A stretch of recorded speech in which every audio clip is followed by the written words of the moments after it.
नमस्कार। पिछली कक्षा में हमने कक्षा 8 का सेकंड लेसन सूक्ष्मजीव मित्र एवं शत्रु प्रारंभ किया था, जिसमें हमने सूक्ष्मजीव की परिभाषा, सूक्ष्मजीवों के प्रकार और सूक्ष्मजीव हमारे प्रति मित्र व्यवहार किस तरह दर्शाते हैं उसके बारे में हमने अध्ययन कर लिया। जैसा कि मैंने पिछली कक्षा में बताया था कि अगली आने वाली कक्षा अर्थात इस कक्षा में हम सूक्ष्मजीव हमारे शत्रु के रूप में पढ़ने वाले हैं। तो आइए हम प्रारंभ करते हैं शत्रुवत सूक्ष्मजीव अर्थात हानिकारक सूक्ष्मजीव।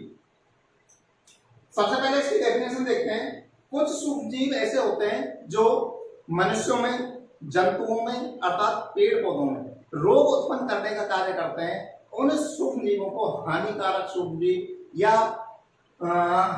शत्रुवत सूक्ष्मजीव कहा जाता है। तो आइए इसकी डेफिनेशन लिखते हैं। कुछ सूक्ष्मजीव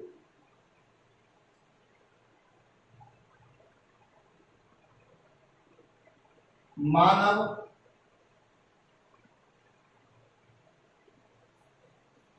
जंतुओं एवं पेड़ पौधों में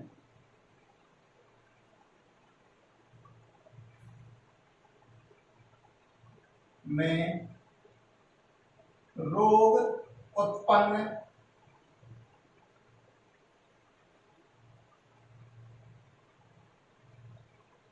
करते हैं।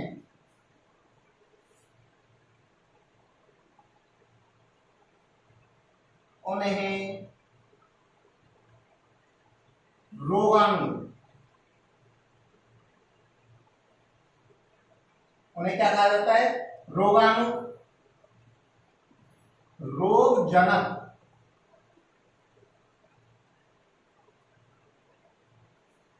या हानिकारक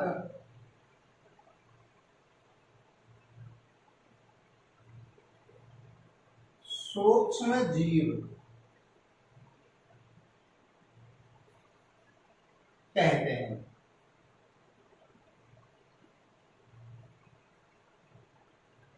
ठीक है, तो कुछ सूक्ष्मजीव ऐसे होते हैं जो हमें फायदा पहुंचाते हैं, तो वो तो हमारे मित्र होते हैं, जैसा कि हम पिछली कक्षा में संपूर्ण जानकारी इसकी ले चुके हैं।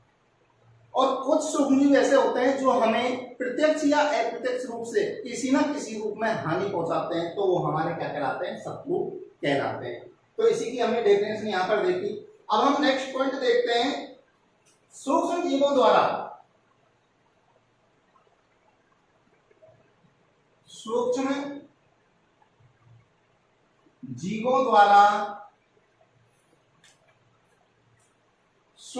द्वारा होने वाले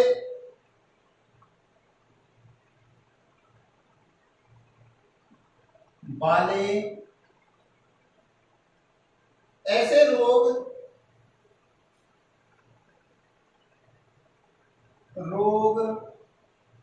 जो संक्रमित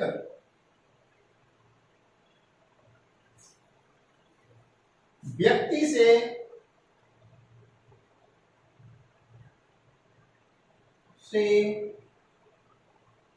स्वस्थ व्यक्ति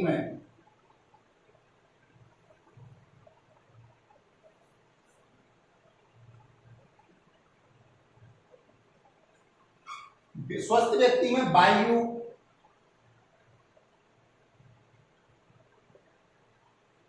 जल,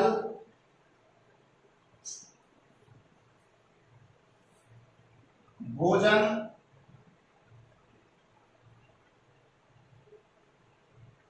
अथवा संपर्क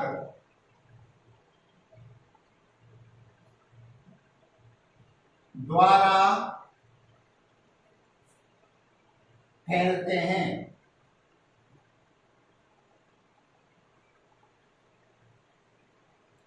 उन्हें संचरणीय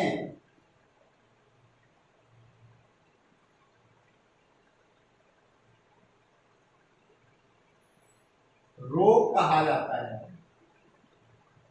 कौन सा रोग? संचरणीय रोग कहा जाता है।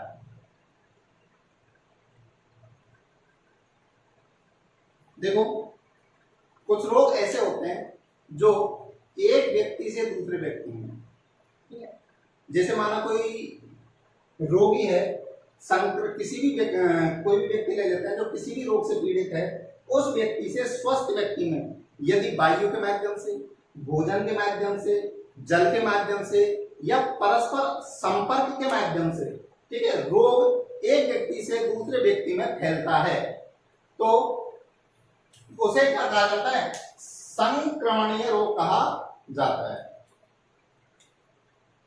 संक्रमणीय रोग, ठीक है ना। इसके बाद में हम कुछ मनुष्यों में फैलने वाले रोगों के बारे में बात करते हैं और कुछ पादपों में फैलने वाले रोगों के बारे में बात करते हैं। देखिए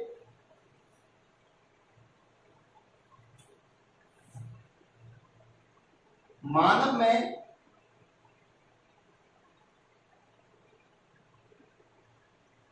सूक्ष्म जीवों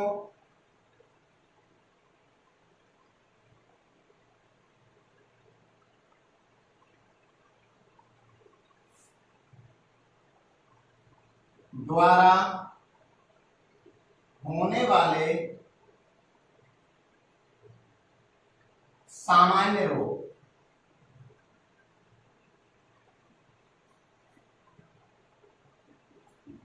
देखिए हम एक टेबल के माध्यम से इसको समझते हैं।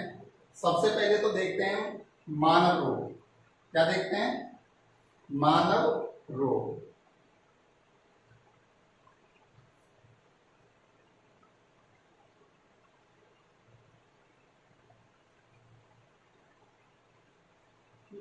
इधर तो मानव रोगों को लिखेंगे। इसके बाद में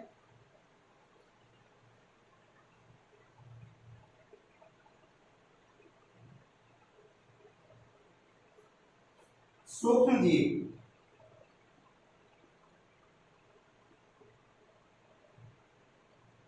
सूक्ष्म जीव का प्रकार लिखेंगे कि किस प्रकार के सूक्ष्म जीवों के द्वारा ये फैल रहा है।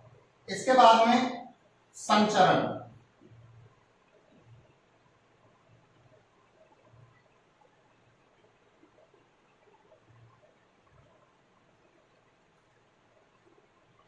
देखिए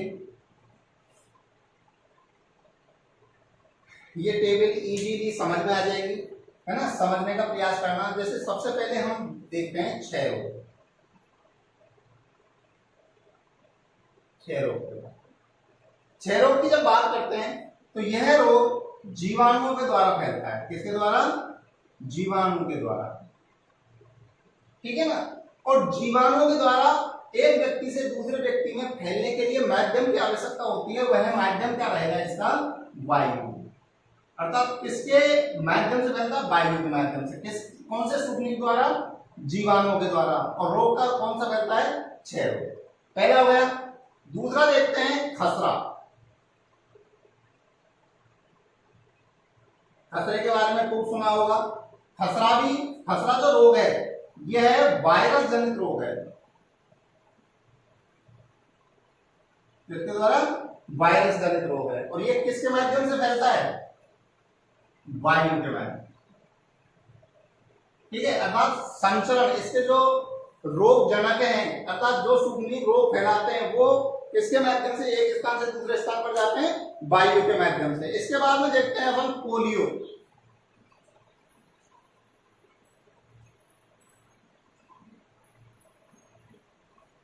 ठीक है, पोलियो भी वायरस जनित रोग है। वायरस जनित रोग है। और ये भी किसके माध्यम से फैलता है? वायु के माध्यम से। वायु अथवा जल के माध्यम, ठीक है ना। इसके बाद टेबल को आगे बढ़ाते हैं थोड़ा।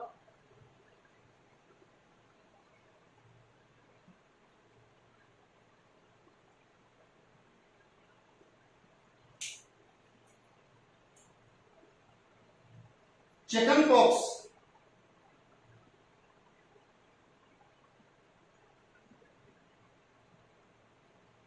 चिकन पॉक्स ये भी वायरस द्वारा फैलने वाला रोग है, ठीक है। और ये वायु अथवा संपर्क के द्वारा एक व्यक्ति से दूसरे व्यक्ति में इसका प्रसार होता है। नेक्स्ट देखते हैं हैजा। ठीक है, हैजा, हैजा जीवाणुओं के द्वारा फैलने वाला रोग है। कौन सा? जीवाणु के द्वारा। लेकिन जीवाणुओं के द्वारा तो फैलता है, लेकिन संचरण का माध्यम क्या है इसका? संचरण मतलब एक स्थान, एक व्यक्ति से दूसरे व्यक्ति में, या फिर एक स्थान से दूसरे स्थान पर इसके जीवाणु किसके माध्यम से संचरित करते हैं, जाते हैं? जल के माध्यम से। किसके माध्यम से? जल के माध्यम से। टेबल को अपनी कॉपी में बना लेना। ठीक है, इसके बाद में देखते हैं टाइफाइड।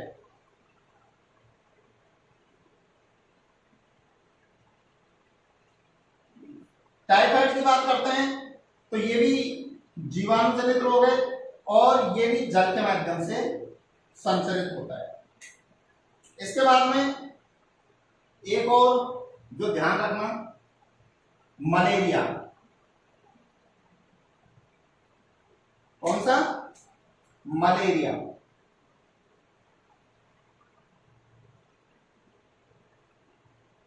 मलेरिया, मलेरिया प्रोटोजोआ जनित रोग है।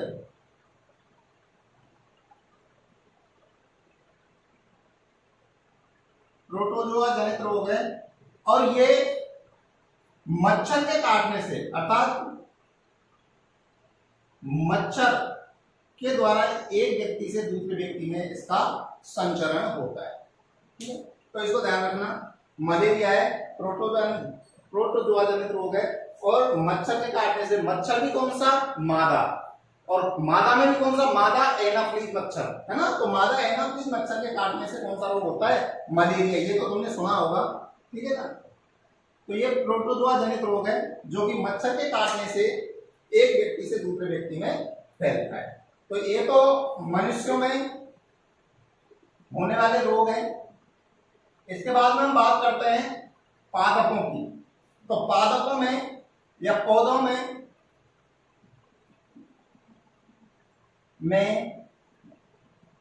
सूक्ष्म जीवों द्वारा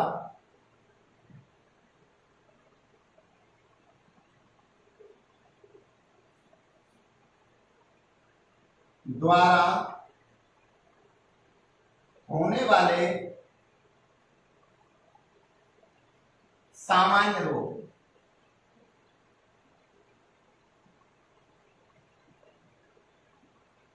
और भी बहुत सारे रोग हैं इनके अलावा, लेकिन ये तो तुम्हें याद रखने ही रखने हैं। ठीक है ना। इसकी भी हम एक टेबल बना लेते हैं जिसमें सबसे पहले लिखेंगे पादप या पौधा।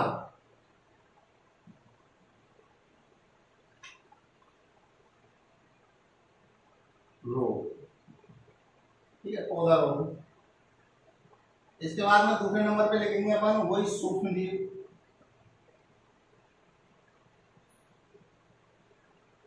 कौन से सूक्ष्म जीव के द्वारा फैलता है? इसके बाद में नेक्स्ट संचरण।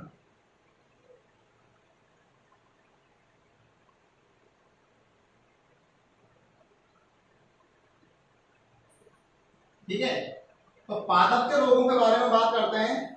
सबसे पहले देखते हैं अपन नींबू कैंसर।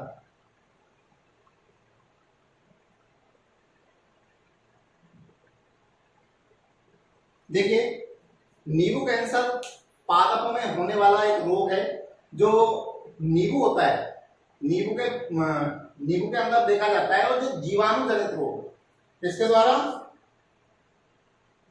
जीवाणु के द्वारा फैलने वाला रोग है। और इसका संचरण एक पौधे से दूसरे पौधे में वायु के माध्यम से होता है। किसके माध्यम से? वायु के माध्यम। ध्यान रखना, नींबू कैंसर जीवाणु जनित रोग है और यह वायु के माध्यम से फैलता है। ठीक है, 2-3 पादप रोगों के बारे में ही हम बात करेंगे। इसके बाद में गेहूं की रस्ट। गेहूं की रस्ट। गेहूं की रस्ट है, ये कवक के माध्यम से होता है और इसका संचरण का माध्यम या तो बीज या फिर वायु अथवा बीज के माध्यम से यह रोग फैलता है। ठीक है, गेहूं की रस्ट, ठीक है, कवक के द्वारा फैलता है और वायु अथवा बीज के माध्यम से इस रोग का संचरण होता है, बढ़ता है ये रोग। इसके बाद में भिंडी की पीत,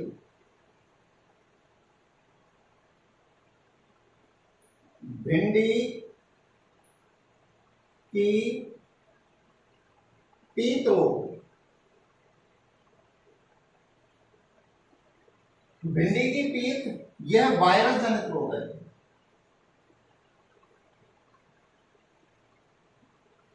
वायरस जनित रोग है और पादपों में इसका संचरण कीटों के माध्यम से होता है। किसके माध्यम से? कीटों के माध्यम से इसका संचरण देखने को मिलता है। तो ये कुछ रोग थे, महत्वपूर्ण रोग, जिनके बारे में हमने अध्ययन किया। नींबू में फैलने वाले 3 रोगों के बारे में हमने देखा। पौधों में फैलने वाले 3 रोग कौन कौन से? एक तो नींबू कैंसर, एक गेहूं की रस्ट और एक भिंडी की पीत। ठीक है, जिसमें रोगजनक या सूक्ष्म जीव है। नींबू कैंसर तो जीवाणु के द्वारा, गेहूं की रस्ट कवक के माध्यम से, कवक के द्वारा, भिंडी की पीत यह वायरस के द्वारा फैलता है। अब हम नेक्स्ट टॉपिक की बात करते हैं, जिस टॉपिक का नाम है खाद्य विषाक्तन। आइए देखते हैं खाद्य विषाक्तन। खाद्य विषाक्तन होता क्या है? देखिए, आपने देखा होगा कभी कभी जब आप भोजन करते हो, है ना, तो भोजन करने के बाद में आपको उल्टियां आ जाती हैं या आपका स्वास्थ्य खराब हो जाता है। इसका मतलब ये हुआ कि आपने जो भोजन किया है वह कैसा है? खराब भोजन है। खराब भोजन का मतलब क्या है? या तो वो भोजन जिसे कहते हो तुम अपनी भाषा में घुस गया हो, या फिर कुछ उसमें ऐसे जीवाणु पैदा हो गए जिसने उस भोजन को खत्म कर दिया या खराब कर दिया हो। ठीक है, जिससे हमें और उस भोजन को हमने किया है तो हमारा स्वास्थ्य भी कैसा हुआ है? खराब हो गया। हमारा स्वास्थ्य भी खराब हो गया है और हमें उल्टियां आने लग गई हैं, बीमार पड़ गए हैं, तो उसे कहते हैं खाद्य विषाक्तन। अर्थात हमारे भोजन में, हमारे भोजन में उत्पन्न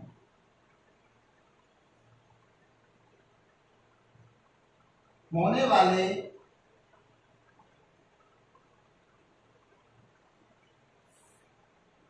कुछ सूक्ष्म जीव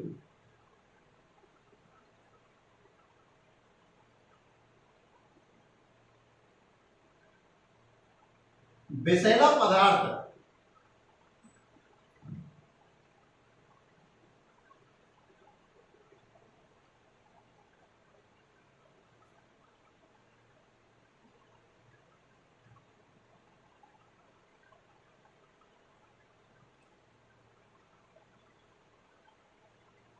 उत्पन्न करते हैं जिससे भोजन कैसा हो जाता है? जहरीला या फिर हानिकारक हो जाता है। उसी स्थिति को क्या कहेंगे? खाद्य विषाक्तन कहा जाता है। ठीक है ना?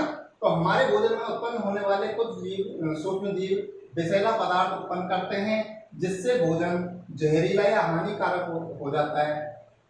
उसी स्थिति को क्या कहते हैं? खाद्य विषाक्तन कहा जाता है।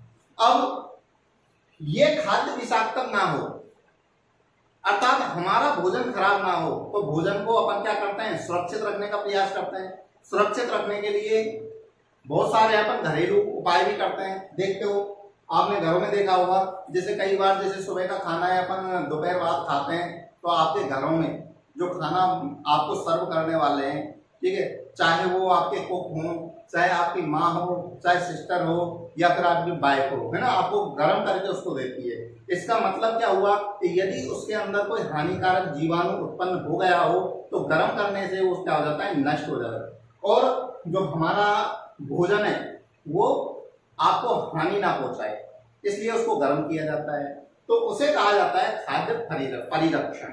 अब खाद्य परिरक्षण के कौन कौन से तरीके हो सकते हैं उसके बारे में देखते हैं। खाद्य परिरक्षण,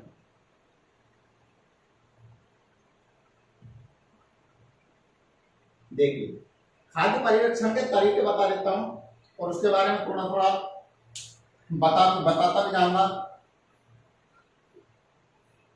कुछ रासायनिक उपाय भी हम कर सकते हैं। तो पहला तो ये लिखो, फर्स्ट तो रासायनिक उपाय।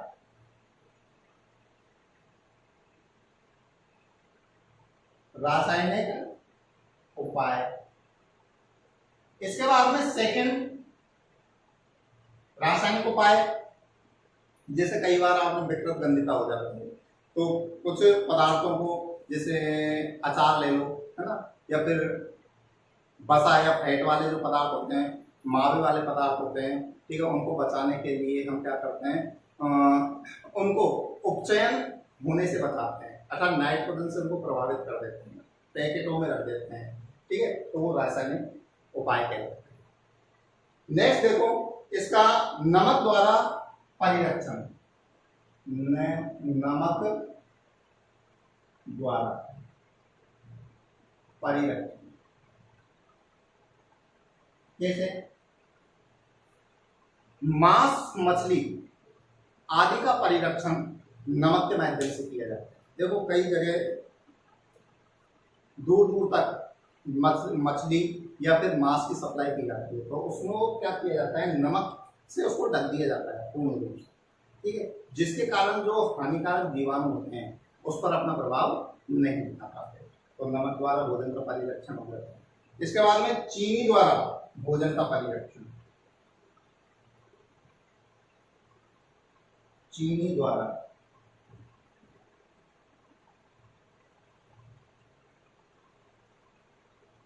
ठीक है, चीनी द्वारा कैसे, जैम, जेली, ऐसी जो चीजें होती हैं उनको चीनी के द्वारा परिरक्षित किया जाता है। चीनी क्या करती है, उसमें से जो उसका मॉइस्चर है, नमी है, उसको खींच लेती है और हानिकारक बैक्टीरिया उसमें उत्पन्न नहीं हो पाते, तो उससे भी खाद्य क्या हो जाता है, परिरक्षित हो जाता है, ये सुरक्षित हो जाता है। इसके बाद तेल या सिरके द्वारा,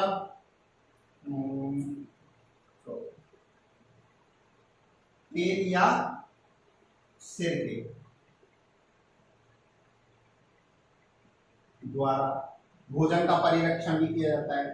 तेल या सिरके द्वारा भोजन का परिरक्षण कैसे, ऐसे समझिए जैसे अचार का एक डिब्बा लगाओ, तुम घर में तुम्हारे पेरेंट्स वगैरह, है ना, जो भी है अचार का डिब्बा लेके आते हैं, तो वो जैसे ही तुम उसको पैकेट को खोलते हैं और उसके एक दो, यदि उसमें तुमने तेल नहीं डाला, तो तेल नहीं डालने की स्थिति में क्या होता है, कुछ दिनों बाद 10, 15, 20 या महीने भर बाद उसमें क्या है, उड़न वगैरह छा जाती है, तो उससे बचाने के लिए हम उसमें क्या डाल देते हैं, तेल डाल देते हैं, जिससे जो हानिकारक जो जीवाणु है उसके ऊपर अपना प्रभाव नहीं दिखा पाते और वो भोजन कैसा बना रहता है, सुरक्षित बना रहता है।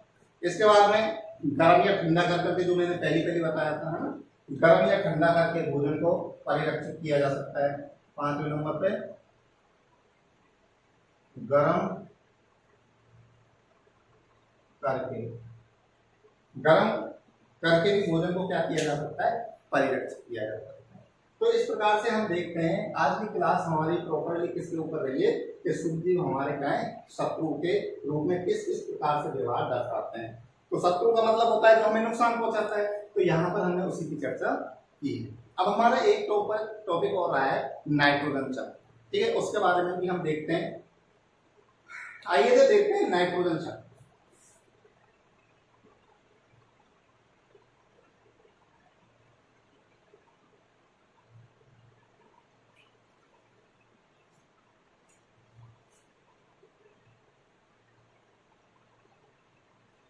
चलो नाइट्रोजन चक्र देखिए, सबसे पहले हम देखते हैं वायुमंडल में उपस्थित नाइट्रोजन, वायुमंडल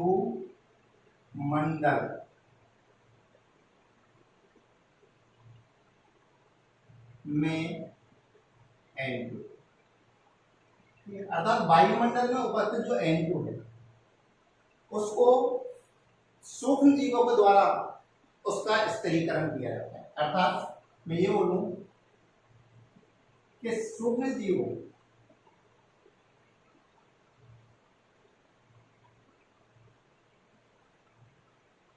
द्वारा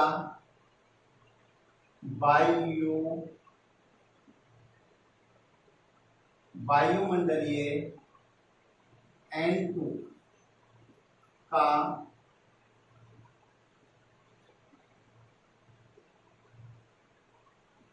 स्थिरीकरण। ठीक है, अब इस वायुमंडलीय जो N2 है उसका स्थिरीकरण कर लिया गया है।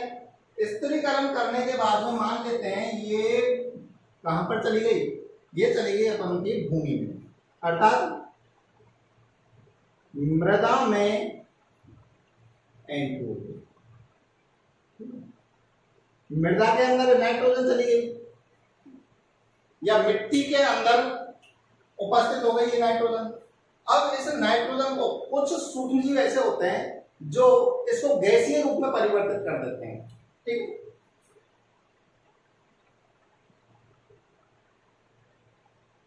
सूक्ष्म जीवों द्वारा N2 को गैसीय रूप में परिवर्तन, ठीक है, गैसीय रूप में परिवर्तन कर दिया। और ये गैसीय रूप कहां पर चला गया, पुनः वायुमंडल में चला गया। एक तो ये चक्र हो गया। दूसरा क्या होता है, यह वायुमंडलीय जो नाइट्रोजन है वो तड़ित के माध्यम से गर्जना होती है, तड़पती है, और तड़ित द्वारा ये नाइट्रोजन का क्या हो जाता है, स्थिरीकरण हो जाता है। अर्थात तड़ित द्वारा N2 का क्या हो जाएगा, स्थिरीकरण हो गया। और ये कहां चली गई, मृदा में। ठीक है, मृदा में उपस्थित हो गई। ठीक है ना, तो इस प्रकार से एक चक्र तो ये हो गया। दूसरा चक्र क्या होता है, मृदा में जो N2 है उसको पेड़ पौधे ग्रहण कर लेते हैं। यह मृदा में उपस्थित N2 किसमें चली गई, पेड़ पौधों में। ऐसे लोग उसको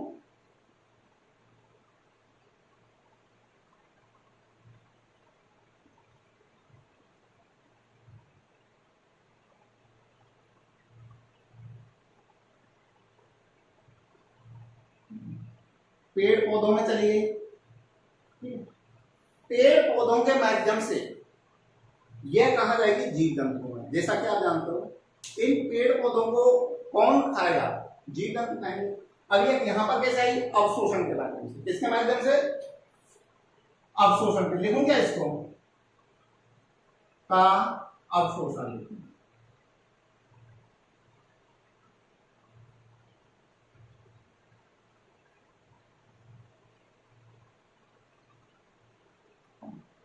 ये किसमें चली गई, जीव जंतुओं में।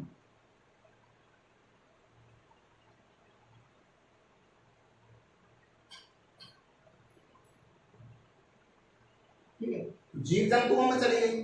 अब ये जीव जंतु जो मलमूत्र त्यागेंगे उसके माध्यम से कुछ जीव मृत हो जाते हैं, उसके माध्यम से कहां पे चले जाएंगे, पुनः मृदा में चले जाएंगे।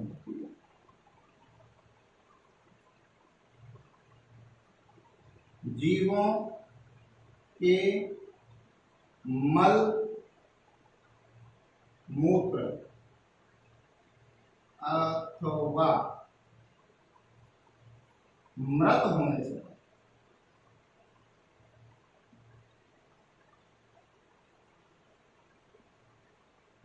मृत हो गए, मृत होने के बाद में कहाँ जाएंगे ये, मिट्टी में चले गए। ठीक है, अब मिट्टी में जाने के बाद में पुनः पेड़ पौधों में जाएंगे, जीव जंतुओं में जाएंगे, जीव जंतु मलमूत्र करेंगे अथवा ये मृत्यु हो जाएगी, पुनः मिट्टी में आ जाएंगे। तो इस प्रकार से ये चक्र चलता रहेगा। इसे कहेंगे नाइट्रोजन चक्र। ठीक है ना, नाइट्रोजन चक्र हो गया।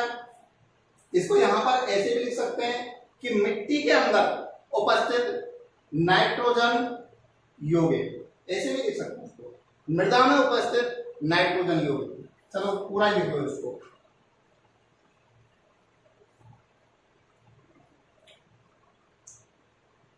मृदा या मिट्टी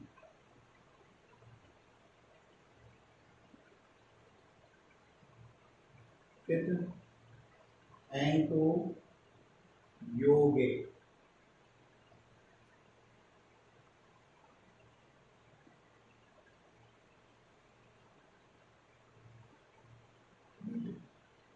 इन तीनों का विशेष ध्यान रखना, किस तरह से सर्कल बन रहा है। ठीक है ना, इसका मतलब, इस तीन का मतलब क्या है, यह मृदा में उपस्थित जो नाइट्रोजन है वो सूक्ष्मजीवों के द्वारा किसमें परिवर्तित कर दिए, गैस में परिवर्तित की, उसके बाद में वायु में। ठीक है ना, इसी प्रकार इसमें तीर का जो निशान है उसको देखो, नीचे से ये ऊपर गया, पेड़ पौधों के द्वारा इसका अवशोषण कर लिया गया है, उसके बाद में जीव जंतुओं में चला गया है, किसके माध्यम से, भोजन के माध्यम से। ठीक है ना, और उसके बाद में जीव जंतुओं के मल या मूत्र के माध्यम से, या फिर वो मृत हो जाते हैं, उसके द्वारा ये पुनः किसमें चला गया, मिट्टी में चला गया। तो ये हमारा नाइट्रोजन चक्र। पूरे लेसन को सही ढंग से देख लेना, समझ लेना, और कोई प्रॉब्लम हो तो कमेंट्स बॉक्स में लिख देना। इस वीडियो को ज्यादा से ज्यादा अपने फ्रेंडों को शेयर करें, लाइक करें, और यदि अभी तक आपने मेरे चैनल को सब्सक्राइब नहीं किया है तो चैनल को सब्सक्राइब